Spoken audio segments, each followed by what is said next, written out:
5 ఏళ్ల పాలనలో అయినా చంద్రబాబు నాయుడు ఏమీ సమంగా చేయలేదు. కానీ ఇప్పుడు వైఎస్ రాజశేఖర రెడ్డి వస్తే తనయుడు జగన్మోహన్ రెడ్డి కూడా పాలన ఎట్లా ఉంటుందో మనం పరీక్షిస్తే బాగుంటుంది. కానీ జగన్మోహన్ రెడ్డి కూడా వస్తే బాగుంటుందని అనుకుంటున్నా. ఈ కన్ఫామ్గా చేస్తాడు, వాళ్ళ తండ్రి చేసినాడు కాబట్టి జగన్మోహన్ రెడ్డి కూడా చేయవచ్చని నా అభిప్రాయం. ఇంతవరకు 5 ఏళ్ల పాలనలో ఒక రైతు బాగుపడలే, నష్టపరాలు లేవు, నష్టపరారం వచ్చినా కూడా ఇస్తలేరు. రైతులు చాలా బాధపడుతున్నారు కదా, అందుకు కొంచెం అన్ని సౌకర్యాలను కల్పించాలని పై వారికి తెలుపుతున్నాం. మాకు నీటి సమస్య, బస్సుల సమస్య ఉంది సార్. బస్సులు ఇంతకుముందు 2 తిరుగుతున్నాయి, ఇప్పుడు ఒక్కటి కూడా తిరుగుతుండలేదు. ఆటోలు తిరుగుతున్నాయి, బస్సులు వేస్తారు కానీ ఇప్పుడు ఒక్కటి కూడా వేయరు. ఒక్కనాడు తిప్పిపోతారు, మంచులు ఎక్కుతుండలేరు అని ఊకపోతారు. అందుకోసం బస్సులు 2 వేయాల్సిందిగా కోరుతున్నాము. జగన్మోహన్ రెడ్డి వస్తే బాగుంటుందని కోరుతున్నాము, పరిపాలన బాగుంటుందని కోరుతున్నాము. అంతే.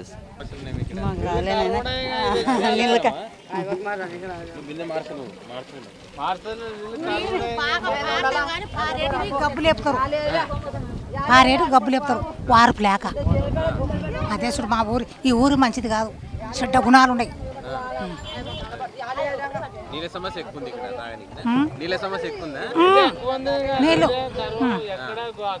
నీళ్ళు ఎక్కువనే, పంటలు లేవు నాయన, పంటలు లేవు, వాన వర్షాలు లేవు, పంటలే ఏడుగా అయింది అంటున్నారు. అసలు ఇచ్చలేరు. వస్తుంది 200 కరెంట్ వస్తుంది. నీళ్ళు కారు ఉన్నది కోడం రసల ఇల్లు వీడికి వచ్చినప్పుడు నీళ్ళు లేక మరి 2 బోర్లు ఇచ్చినారని పైపులు లేవు. ఎవరు పట్టించుకోరు, ఎమ్మెల్యే పట్టించుకోరు, ఎవరు లేరు. వేసి పెట్టినామాట బోర్లు 2 పైపులు అని కదా పడుతున్నారు ఎమ్మెల్యేలు. సో డబ్బులకి ఆశ ఉన్నారు వాళ్ళు. ఇప్పుడు ఈసారి ఓట్లకు వచ్చామని చెప్తాం వాళ్ళ కథ, అంతే. వాళ్ళ కథ అప్పుడు ఉంటుంది, ఇప్పుడు కాదు. ఇప్పుడు ఏం చెప్పా, అప్పుడు కాలు మొక్కుతారా, ఓట్లు వేస్తాం, లేకుంటే పోనీ అంటాం, అంతే. సార్ మేలు అనేది అది మామూలు ప్రజలు ఎవరి మనోభావం వాళ్ళది, అంతే. అంటే ఇప్పుడు ఎట్లా ఉన్నారంటే జనాలు కూడా ఏదో ఇస్తున్నారంటే ఇంకా కావాలనే జనాలు ఉన్నారు. ఇదైతే ఎమ్మెల్యే గారు చేసిందే, ఎవరైతే ఇంతవరకు ఏ నాయకుడు చేసింది లేదు. కాంగ్రెస్ ప్రభుత్వంలో కూడా ఉంది, అయినా అప్పుడు కొద్దిగా నీళ్లు బారినాయి, అది నంద్యాల వాటర్ స్కీమ్లో. ఇప్పటికైతే మొన్న కలెక్టర్ మీటింగ్లో ఎమ్మెల్యే ఇచ్చిందే, ఇది ఎమ్మెల్యే గారు చేసిందే. అయినా ఒక మోటార్ ఫెయిల్ అయింది, అది చేయిస్తామన్నారు. అదైతే పుష్కలంగా నీళ్ళే వస్తాయి, మొత్తం ఉన్నాయి నీళ్ళు, అంతే. ఇప్పటికి 15 సంవత్సరాలు 20 సంవత్సరాలు అయింది, ఈ ఏరియా మొత్తం నీళ్ళు లేవు, వాటర్ లేదు. ఆ ఏరియా ఉన్నది వాటర్ అంటే ఏదో అక్కడ ఉప్పు నీరు ఉన్నాయి కొద్దిగా, అంటే వాళ్ళు మామూలు వాడుకోవడానికి దానికి నీళ్ళు ఉన్నాయి, మిగతా ఏరియాలకు ఉన్నాయి. అంటే ఈ ఏరియాకి మాత్రం లేవు. ఈ ఏరియాకి ఇచ్చింది మాత్రం ఎమ్మెల్యే ఖచ్చితంగా ఇచ్చినాడు, దీనికైతే గ్యారంటీ చెప్తున్నాం. ఇది అంతే. అంటే ఇప్పుడు పూర్తి స్థాయిలో ఇక్కడ అభివృద్ధి జరగలేదు అంటున్నారు సార్. వాళ్ళు కేవలం అభివృద్ధి కోసమే పార్టీలు మారినటువంటి పరిస్థితి, ఎంపీ కానీ ఎమ్మెల్యే కానీ. అంటే అంత స్థాయిలో అభివృద్ధి జరిగింది అనుకోవచ్చు ఇక్కడ. సరే, ఇది ఏంటంటే కొన్ని పనులకు ఆటంకం. అభివృద్ధి అనేది మామూలుగా గవర్నమెంట్ ఏం చేసింది అనేది మామూలుగా మీరు అక్కడ అడిగితే కూడా చెప్తారు, ఎంఆర్ ఆఫీస్ కానీ ఎండి ఆఫీస్ కానీ. అయినా ఎవరు దానికి కొన్ని పనులకు ఆటంకాలు కూడా కల్పించే ఈ ఎమ్మెల్యేని ఇబ్బంది పరుస్తున్నారని కూడా చెప్పినారు. మరి అట్లాంటివి మెయిన్గా ఈ రోడ్డు ప్రాబ్లం. ఈ రోడ్డు కావాలి. ఈ రోడ్డు కావాలంటే ఎమ్మెల్యే మామూలుగా మొన్న ఇంతకుముందు ఎమ్మెల్యే కలిస్తేనేమో ఇదేమో శాంక్షన్ అయింది, దీనికి కాంటాక్ట్ ముందుకు రావడం లేదు. ఇది అంటే ఏదైనా కానీ నీళ్ళున్నాయి, నీళ్ళు ప్రాబ్లం నీళ్ళు ఉంది. అంటే మనకి అభివృద్ధి కార్యక్రమాలు అడుగుతున్నారు కాబట్టి మనం చెప్తున్నాం. ఎలక్షన్ రాబోతున్నాయి కదా, మళ్ళీ ఏ పార్టీలు అధికారంలోకి వచ్చే అవకాశం ఉంటుంది? మరి అది జనాలు అనేది ఇప్పుడు 2-in-1గా మీరు చూస్తున్నారు, మీకు ఇంతమంది ఉన్నారు. ఇప్పుడు ఎవరి అభిమానం వాళ్ళది, మనం దానికి గ్యారంటీగా చెప్పలేము. అవగాహన వ్యక్తిగా అంటే ఇప్పటికైతే ఈ ప్రభుత్వం కూడా పర్వాలేదు, నాకు తెలిసినంత వరకు అయితే పర్వాలేదు. పనులు అయితే బాగా జరుగుతున్నాయిలే. రుణమాఫీ అయింది సార్, ఇక్కడికైతే కొంతమందికి రుణమాఫీ 80,000 దాకా అయింది. ఎవరికైంది? మీకేమైనా అయిందా? మీకైందా? ఎవరికి సరేలే ఒకరు పోయినది పెద్ద సమస్య ఏం కాదు. మరి నువ్వు సరేలే ఇప్పుడు నువ్వు తిన్నాను నువ్వు చెప్తే పద్ధతి కాదు అది. సరేలే కొద్ది పోయింటావేమో కొద్ది పోయలేమేమో. సరేలే ఇప్పుడు మాకైతే పోలే. సరే కొంతమందికి అయితే ఇప్పుడు కొన్ని బాగా జరిగినాయి, కొంచెం బాగా జరలేవు. ఇప్పుడు ఇదైతే మాత్రము ఎమ్మెల్యే ఇచ్చినాడు. ఇదైతే బాగుంది, ఇదైతే బాగుంది, బాగుంది బాగుంది అనమాట. ఇంకా రేపు నెక్స్ట్ అవుతుంది అది మనసులు బట్టి ఉంటుంది. అది ఎవరు చెప్పని కాదు. ఇప్పుడు నాన్న చెప్పేది ఇప్పుడు నీ మనసులో ఉండదు, నేను చెప్పేది నాన్న ఉండదు. ఎవరు వస్తారు అనేది ఇంకా క్యారెక్టర్ ఎవరు అనుకోలేరు. అట్లా అట్లా అంతవరకు అయితే డిక్లేర్ ఎవరు చెప్పలేరు. ఇప్పుడు పెద్ద పెద్దవాళ్ళే చెప్పనిక లేదు, మనం ఎక్కడ చెప్పనికే ఏమవుతుంది? ఎవరు ఎక్కడ మారేది మనకేం తెలుస్తుంది? అట్లా అంతవరకు మనకేం తెలుస్తుంది. ఆ పాటు దాంట్లో అకౌంటెంట్గా పనిచేస్తున్నాం. ఎట్లా ఉంది సార్ ఇప్పుడు టీడీపీ వచ్చిన తర్వాత ఏమైనా మేలు జరిగింది అనుకోవచ్చా ఈ ప్రాంతంలో? ఈ ప్రాంతంలోనా గత 4 ఏళ్ళు అయితే నీటి కొరతనే ఎక్కువ ఉండే. ఈ సంవత్సరం ఎమ్మెల్యే గారు కొంచెం నిధులతో నీటి కొరత కొంచెం బాగా చేసినారు. ఇంకా కొన్ని వీధులకు కొంచెం ఇబ్బందిగానే ఉంది. ఈ వీధులకి రెండు వీధులకి ఇప్పుడు కొంచెం బాగానే ఉంది సార్. అదే అంతే సార్. ఇప్పుడు ఈ రోడ్డు సరిగ్గా లేదు, బస్సులు కూడా లేదు. స్టూడెంట్స్ కాలేజీ పోవాలంటే కూడా ఇబ్బందులు.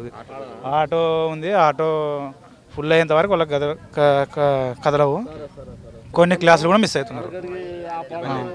అది పెద్ద ఇబ్బంది.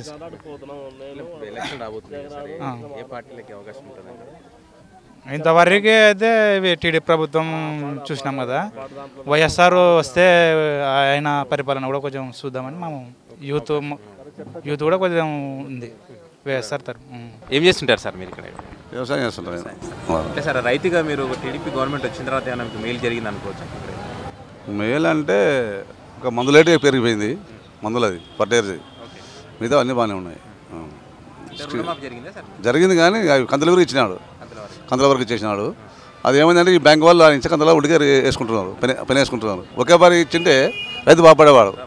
కానీ కందులో 50,000 ఉన్న వాళ్ళకి మాఫ్ అయిపోయింది, వాళ్ళు బాగుపడినారు. ఆ రైతు వరకు బాగుపడినారు. 50 పైన ఉన్న వాళ్ళు బాగుపడలే. ఎందుకు బాగుపడలేదంటే వచ్చే డబ్బులు వాళ్ళు ఉడికే వేసుకుంటున్నారు బ్యాంక్ వాళ్ళు. అసలు అట్లా పడిపోయింది, అడిది బాగుపడింది రైతుకు. మాఫ్ అయినట్లే ఉంది, కాలేదు అయింది. కానీ ఆ వచ్చే కంతులు విరిగా రావడం వల్ల వడ్డీ అనేది వాళ్ళు బ్యాంక్ వాళ్ళు వాళ్ళకే వేసుకుంటున్నారు, సరిపోతుంది. అది ఆడ దెబ్బపడిన రైతు.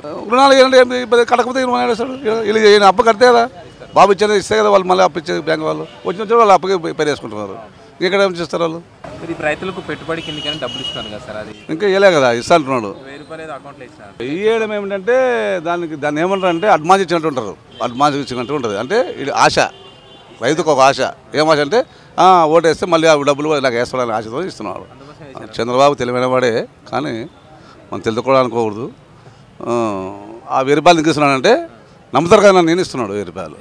ఒక ఉంటే అన్నీ ఇచ్చేవాడేమో, కానీ డబ్బు లేదు, బడ్జెట్ లేదు. అట్లా వస్తే ఒక బాబు తప్ప ఎవరు మన రాష్ట్రం అరకబట్టలేరు, యువత కాదు ఈ పరిస్థితుల్లో. ఎలక్షన్ కోసమే కదా ఇంతవరకు 4 ఏళ్ళ నుంచి అయింది. ఇప్పుడు ఎందుకు వస్తున్నాడు అంటే నమ్మాలన్నా నేను చెప్తాడే వాడే ఉత్తరం అడిగితే బాబా మా పని చెప్పా, 4 మాటలు ఇచ్చా, 3 మాటలు ఇచ్చా, ఉడికి జరిపా అంటారు కదా అని. ఇట్లా 50 రోజుల్లో ఎవరు వచ్చే అవకాశం ఉంది సార్? మరి ఎలక్షన్ రాబోతుంది ఇక్కడ. బాబే వస్తాడు, బాబు వస్తాడు. లోకల్ ఎమ్మెల్యే మంచివాడే, కానీ కొంతమంది దుశ్శక్తులు ఆయన ఎండబడినారు. వాడే ఆయన కొంచెం ఇబ్బంది పెడుతున్నారు. పార్టీకి సంబంధించిన వాళ్ళే కొంతమంది ఇబ్బంది పెడుతున్నారు. ఆయన పని ముందు లేకుండా నాన్న అనుకుంటా ఆయనకు అడ్డు వేసుకుంటూ ఉన్నారు. మంచివాడే ఎమ్మెల్యేనే, రంకుడు కాదు, పనిచేసేవాడే, కానీ ఆయన జరగనియకున్నారు. 4.5 సంవత్సరాలలో టీడీపీ ప్రభుత్వ పరిపాలన ఏమైనా మేలు జరిగింది అనుకోవచ్చు? అదే సార్, ఇప్పుడు మామూలుగా రుణమాఫీ అన్నీ అన్నాడు, కాకపోతే రుణమాఫీ డబ్బులు వడ్డీకి సరిపోతున్నాయి. రైతుకి ఎలాంటి ఉపయోగం లేకుండా పోతూ ఉంది. అది అప్పు అట్టే నిలబడుతుంది బ్యాంకులో, అప్పు లేక వడ్డీ జమ్మవుతూ ఉంది. 3 కంతులు ఇచ్చినాడు, ఇంకా 2 కంతులు ఇవ్వాలా, అది ఇస్తా అంటున్నాడు కానీ ఇవ్వలేకపోతున్నాడు. అదే ఇబ్బందిగా ఉంది రైతుకు బాగా. పైగా వర్షాభావ పరిస్థితుల వల్ల పంటలు లేని పరిస్థితి, రైతుకు బాగా కష్టంగా ఉంది. ఇప్పుడు ఏదో పెట్టుబడికి ఒక 5,000 ఇస్తున్నాడు, ఆయన చెప్పినట్టుగా ఒక ₹1000 అయితే వేసినాడు. మరి ఇంకా ఓట్ల కొరకు వేసినాడు మరి లేదో, మరి 5,000 వేస్తే కదా రైతుకు పనికొచ్చేది, వేయడం లేదు. మాకు 2016లో మాకు పంట నష్టం డబ్బులు మంజూరైనాయి, ఇంతవరకు ఎన్నిక లేదు. 2016ది కూడా పంట నష్టం, రుణమాఫీ కాదు, పంట నష్టం. 2016లో పంట నష్టం వచ్చింది మా గూడూరు మండలానికి, మాకు మంజూరు అయినాయి, మాకు ఇంతవరకు రాలేదు. మళ్ళీ 17లో మంజూరు కాలేదు, 18 అయినాయి, అవి కూడా రాలేదు. ఇప్పుడు కేంద్రం ఇచ్చే 6,000తో కలుపుకొని ఈయన 9,000 వేయడం కరెక్ట్ అంటారా, లేకుంటే ఈయన సపరేట్ చేస్తే బాగుంటుంది అంటారా? అదే సన్న చిన్న రైతులకైతే ఆయన కలిపి వేస్తున్నాడు, మిగిలిన పెద్ద రైతులకైనా 10,000 ఆయనే వేస్తున్నాడు. స్టేట్ గవర్నమెంటే వేస్తాను చెప్పింది.